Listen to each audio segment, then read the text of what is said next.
what it is, what's going on, what it do, how you doing. Dry Humpin, episode 11.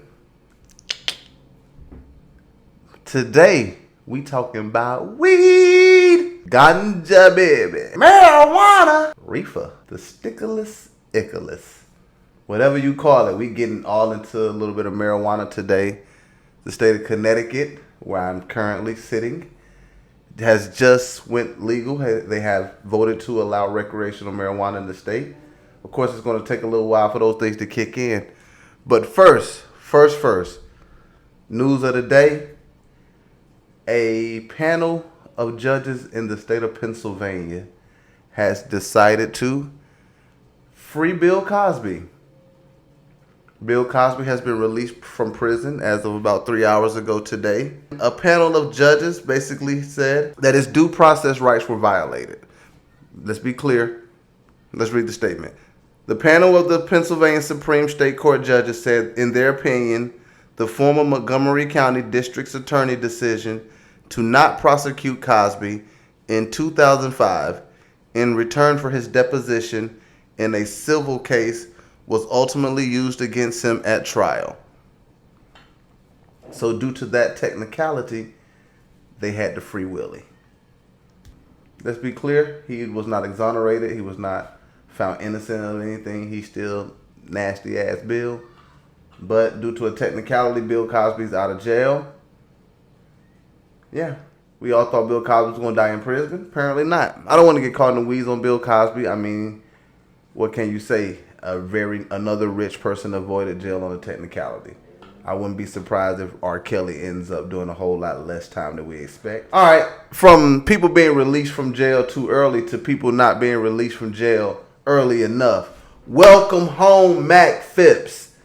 I don't know if you guys out there know who Mac Phipps is. Mac was a rapper with No Limit back in the 90s. He went by the name of Mac, the camouflage assassin. Mac spent the last 20 years in prison for a murder that he did not commit.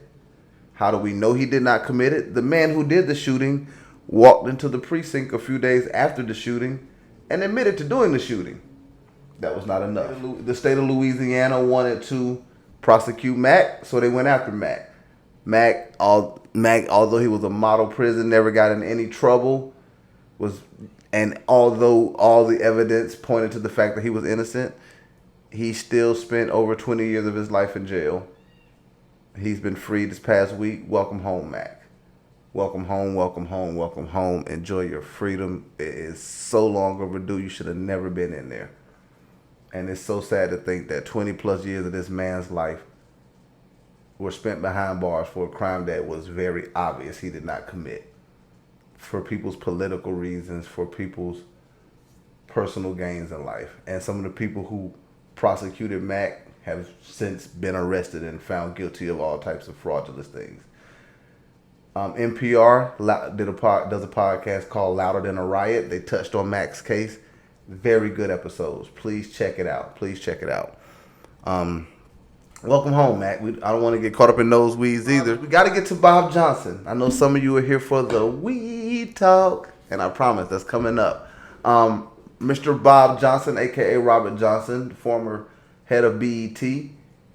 He's out here. He is pushing for a $14 billion reparations bill. A $14 billion reparations bill on behalf of black people. Yeah, Rob Johnson is a billionaire. He's America's first black billionaire, actually. But I'm okay with this. He want to fight for reparations for black people, for the hundreds of years of inequality, for slavery. I'm with him. He makes a very interesting case of how it could be paid out, how we could do. It's more than just cutting checks. It's doing things to close the wealth gap in this country. It's not about just saying, here everybody, here's $15,000 from the government because your great-great-great-great-grandfather was a slave. No. It's about saying, hey, we're going to the way we have systematically railroaded black people and kept them out of ways to decrease the wealth gap and bring the wealth gap closed, we're now going to fundamentally and systematically look into reversing some of that. and changing course on some of that. It's long overdue. It's better than just getting a check. And I really would recommend people go check out the article. I didn't finish reading it. It was a pretty long article, but I'm definitely going to dive more into it. And if there's more meat on that bone, we'll touch on it next week. Now, who wants to talk about weed? Sorry to disappoint you if you think we're about to sit here and have a conversation about trichomes and how much THC is in your favorite strain. That's not what we're here. We're talking about, as a matter of fact, the Bob Johnson conversation is a perfect transition because we want to talk about the wealth gap in this country and what's going on with marijuana on a state-by-state basis. And you guys are going to have to forgive me. I'm going to go a lot back and forth between my notes here and the camera. But Connecticut, just like I said, where I'm sitting right now is in Connecticut. They just legalized marijuana, recreational marijuana. But you're not allowed to grow in this state until 2023. And that got me to just thinking about, well, not that. I was thinking about it beforehand, but I've been thinking a lot about just how the country is laid out. Marijuana is going to be the next $1 billion industry. We know this. There's no ifs, ands, and buts about it. It's going to be $1 billion industry. And people, like up in New York, when Cuomo was talking about legalizing marijuana, they were doing a whole lot of talking about how they're going to legalize it and they're going to put it in place so that the people who have been wrongfully convicted for nonviolent possession crimes are going to be the first ones in line to benefit from the legalization of marijuana in New York. But the question is how? Because right now, to get into the marijuana game, to get into that industry, if you want to get in on the retail side or if you want to get in as the supplier, you have to have capital. You have to have a lot of capital. And a lot of black people don't have that capital because, as Bob Johnson talked about, the hundreds of years of systematic inequality. So then what? How do you let black people, how do you say, hey, we want to let black people benefit from this. How do we get it done? My answer to that is, let black people start growing weed. When you look at when marijuana started becoming legalized on a state-by-state basis, a lot of the weed was coming from farmers up in Oregon and Washington and farmers up in like Maine and Rhode Island. I'm going to my notes real quick because Maine has less than 2% of their population is black. Oregon, 2% of their population is black. Washington State, 4% of their population is black. Rhode Island, 9%. And I just threw out random states there. But I do know in Washington and Oregon, a lot of growers were up in that area. And you talk about white guys who had land. They weren't even afraid. They're not afraid to take the risk. I get caught, nothing's going to happen to me. Look at me. I'm a white guy. So they were out there growing marijuana, becoming good at growing, becoming good at something that they are now able to become millionaires off of and have legitimate businesses off of because they were able to grow a long time ago. So once the legalization took place, here they are, they're already here. No questions asked. No one's like, hey, we're going to let you guys supply all the dispensaries in Washington State and Oregon. But let me ask you, how'd you get good at this? No questions asked. Let's get this money. So I look at the map and I start thinking to myself, well, wait a minute. We already know marijuana is about to be the next $1 billion industry. Like I said, we know it's coming. Black people don't have the capital to get in and open up storefronts or say, hey, let me supply dispensaries with concentrates and all of these different things that you can do. And let me just go and have my own great big distribution business so I can hop in and distribute to all of these retail stores that are going to eventually open. But you know, there are black people all over this country that have land, lights, and ambition. And that's really what you need to learn how to grow marijuana. But when you look at the states that allow you to grow marijuana, all of the states where black people are concentrated, it's completely illegal. With the exception of 2. Right now, black people make up about 13% about 13% of the residents in this country. There are only 2 states where black people are more than 13% of the residents in that state that allow you to grow marijuana. Michigan and Illinois. And in Michigan and Illinois, most of the black people are concentrated in Detroit and Chicago. They don't have a lot of land. They aren't afforded the opportunities. But when you start looking at places like Georgia, where the black people make up 32% of the population, there's absolutely no conversation about legalizing marijuana or letting people start growing weed. There are plenty of black people down there who got land. Alabama, 27% of the population in Alabama is black people. There's no conversations about legalizing weed and letting people grow weed. Mississippi, 38% of the people in Mississippi are black people. There's absolutely no conversation about legalization and letting people in that state grow marijuana. And let me tell you right now, people throughout this country, they love the South's music. They love our food. They love our dances. They love our hospitality. They love our culture. Louisiana, another state. Where's Louisiana on this list? 33% of the population of Louisiana is black. They have medicinal marijuana in Louisiana, not recreational. You damn sure can't grow it.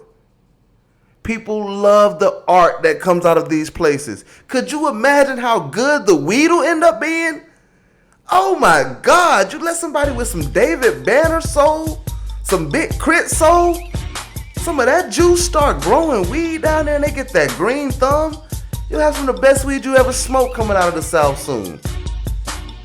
But what's going to happen is they're going to legalize it federally whenever they do.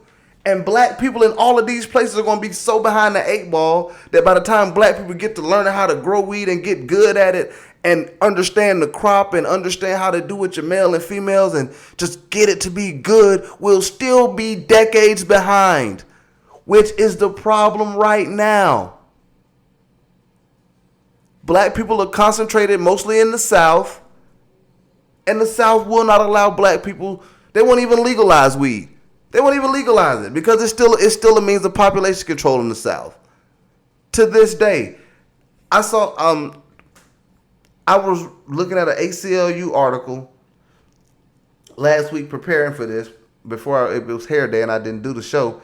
And I honestly wanted to take my time and dive into this article, this report too, but it's 150 pages. It took me an hour to go through this and talk to you guys about it. But just a couple things on this report. Kentucky is a state that has 8% of the population that are black people.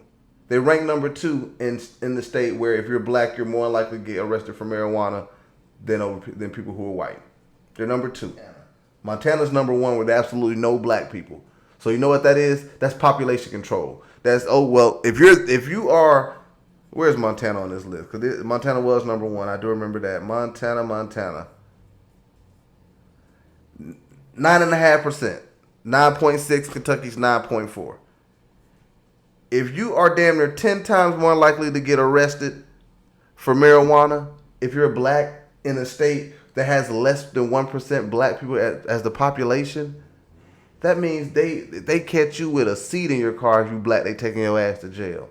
In Montana. That's because, damn it, we in Montana because we don't want to see y'all. When we see you and your name not Kanye, you're going to jail. Point blank, period. And the thing that was so jarring with Kentucky was there was such a spike in marijuana arrests in 2018. 2017, 2018, going into an election year, the number spiked. Right now, in states like Georgia, Texas, Alabama, all these other states where they're coming up with these ridiculous voter laws. What's another way to guarantee that black people aren't somewhere voting? Put their ass in jail. So, while marijuana's being destigmatized all over the country and people are saying we're okay with it here, we're not really arresting people for marijuana these days anymore. No, they're still definitely arresting people for marijuana in certain parts of the country. And they're still definitely arresting people who look a certain way for it in certain parts of the country. And black people in the South are so risk averse because we are very, very, very, very aware of the shit that could take place to between races in the South. I remember when the George Floyd thing first happened, people started protesting all over the country, and it was like, oh, in the South was like, oh shit, we protesting this one? Oh, okay, hold on, let me get my shoes on. We getting out here. Let's go protest. We're protesting this one because what happened to George Floyd is messed up. We are very aware that could be your day any day in the South, and believe it or not, they want it. They want you to be aware of it. Ahmaud Arbery. We're very aware that something like that can happen to you in the South. And if it wasn't for George Floyd, those dudes are probably still free. So with that being said, black people in the South have such a awareness of how race plays into everything. And with that being said, black people are going to be a whole lot, especially in the South, are going to be a whole lot less likely to say, you know what? I see this marijuana wave coming. Let me start learning how to grow some weed now. Let me risk it for the biscuit so I can put myself in a position in 5 and 10 years to make some real money in this up and coming industry. Black people in the South aren't going to take that risk because we know our freedom will still get taken away from us. Long term. And then what will happen is the South is so messed up and backwards, they'll go through and they'll change all the laws and want to say, hey, people who got arrested for marijuana crimes back in the day will expunge your stuff, and the South will be like, no, not here. No, it was illegal then. You broke the law. That stays on your record. Sorry, this ain't California, bruh. Oh, you got it on your record? You can't own a marijuana business. You got popped for marijuana back in the day. They'll do the opposite of what's going on in other states. So I want people to be aware of that. Moving forward, when you're going through and you're doing your voting and this new election season is about to come upon us, start thinking about, hey, we want marijuana restrictions taken away from our states completely. We want to be able to have it recreationally. We want to be able to grow. Why? If not for any other reason, because we want to be able to participate in this up and coming industry literally from the ground up. Literally from the ground up. We're not asking to say, hey, come in here and give us a corporation. We're saying, hey, we want to take some seeds, some literal seeds, put them in the ground. We'll grow our own business. And where black people are mostly populated in this country, that is not an option right now. And by the time it's an option, it'll be something like too late. Or you'll be so far behind, it'll be a whole lot harder to get in. Again, Joe Biden, President Biden, you ran around the country and said, hey, all the stuff that you guys wanted to do for black people. Kamala Harris wanted to make it known, wanted us to know that she smoked some weed back in the day and she did inhale. Hey, she's cool. What's up? You guys do something. I don't give a damn if you got to go out and sign an executive order saying we're going to lift all marijuana legislation right here, right now. It's done with. Executive order. Do it. Give black people a chance. You ran around the South telling us you was going to give us a chance election season. You ran around the South begging for the votes. You're here. Do something for us. Taking marijuana laws off the books will allow black people to A, grow weed in places that they're concentrated in the South and throughout the country. And B, it'll allow people to stop being arrested for it and taken to jail for it and taken away from the ballot box for it. Because they're still playing that type of dirty pool in the South. So we got to stop saying we're waiting for states to do something about it. But then we look at the states that are doing something about it, and it's Rhode Island, New Jersey, Connecticut, Colorado, Washington, Vermont, Maine. And in the other states is we'll do some medical stuff. We'll do medical. And a lot of black people don't trust medical. They don't want to go be put in the system. Y'all already know that. Y'all know how y'all know that? Y'all did the research through Colorado, through Massachusetts, through those other states. Hey, when y'all had a medical only program, what were the demographics looking like? Overwhelmingly white people. Oh, so we could do that here. We'll still be able to arrest black people. Cool. Pretty sure that's what Louisiana was. That's Louisiana. They're like, yeah, we can still do that. Absolutely. Just allowing people to, and Connecticut, just allowing people to smoke a little weed is not enough. People, like, let people grow some shit. Let people grow. Growing is where the money is going to be for people who want to get in from the ground up. Y'all say y'all want black people to have a free shake. Give us a free shake. Last but certainly not least, before we get out of here, the mask conversation is back. If you have been hearing the word variant a lot lately, you have either A, been watching a whole lot of Loki, or B, you have been paying attention to the Delta variant of the coronavirus that is spreading around the world now. And with the Delta variant spreading, they are saying that the CDC and the World Health Organization may soon go back to recommending mask mandates, especially indoors. Good luck with that in America. That's going to be a hot topic if we get to that point. Personally, if we need to get to that point, damn it, mask up. I know there's some people who want to throw something at the screen right now, but we'll see. Hopefully we don't get to that point. Hopefully we can get enough people vaccinated, and hopefully the vaccinations that we have are able to fight off this Delta variant so we can continue to enjoy our Loki variants. Yeah. And that is it. I have a 30-minute episode to edit down. Also, episode 1 of This Ain't a Sports Show. It's coming soon. I just recorded it. As soon as I recorded it, the New York Times sent out an article that made the whole episode obsolete and no good. So we're going to redo that here shortly. I got to edit this monster of an episode, but I really had a lot to say on this marijuana thing. I really feel like black people in certain parts of the country need that chance, especially when it comes to growing and getting into the game from the ground up as a grower. It's going to be a lot of opportunities there when the entire nation is going to start selling weed. There it is. As always, this has been therapeutic for me. I hope you got something out of it as well. I will see you guys next week. I promise. No hair appointments. I don't know what the hell I'm going to talk about just yet, but we'll figure that out. See you next week. Dry Humpin'. We out of here.